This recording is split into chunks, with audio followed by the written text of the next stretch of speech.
This, our Chief Foreign Affairs Editor, Rob Parsons, is with me. And Rob, first of all, how likely do you rate the chances of any kind of diplomatic solution being found during this call today? Well, it seems pretty unlikely, given the positions that both sides have taken.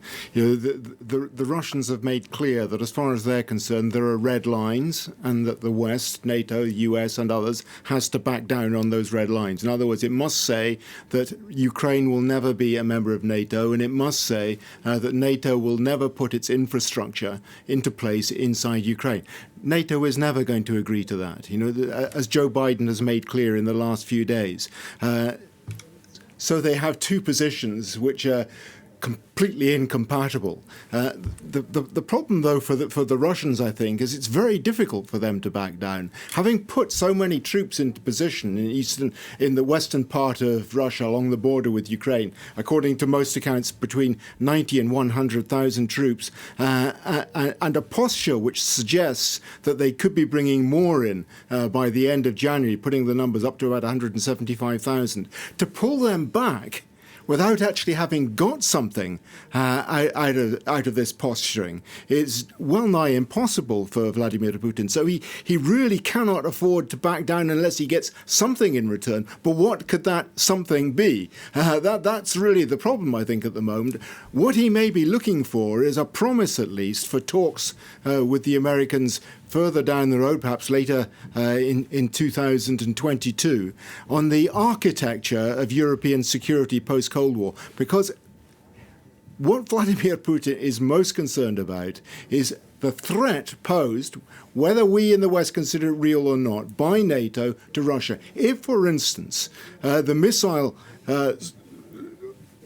that are currently in place in Romania are put into position in eastern Ukraine, they could strike, in theory at least, Moscow within 7 to 10 minutes. That is not something that Vladimir Putin can very easily live with. That is why the stakes are so high at the moment. And that's why this talk between Putin and Biden is taking place today. Now, if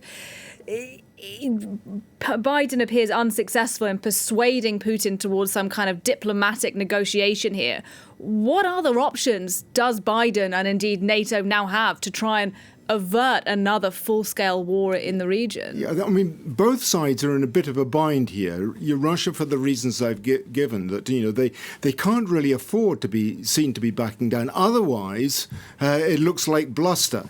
And if you're called out too often on bluster, you lose your power to persuade or to threaten. At the moment, Putin is raising the stakes, and they're high enough for NATO, Joe Biden and others to be seriously concerned about what it is that the Russians are planning to do towards the end of January. Will they, won't they? Nobody is absolutely sure. And that is Putin's strength at the moment.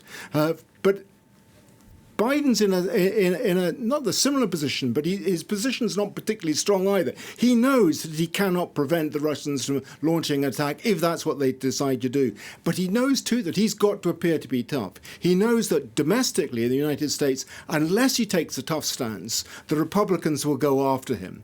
So both sides have difficulties here and will be looking for some sort of way out of it. But at this stage, in this particular conversation, it's very difficult to see how either side can get very much out of it. Both sides will prefer to push this down the road. Rob Parsons, thank you very much. Now, the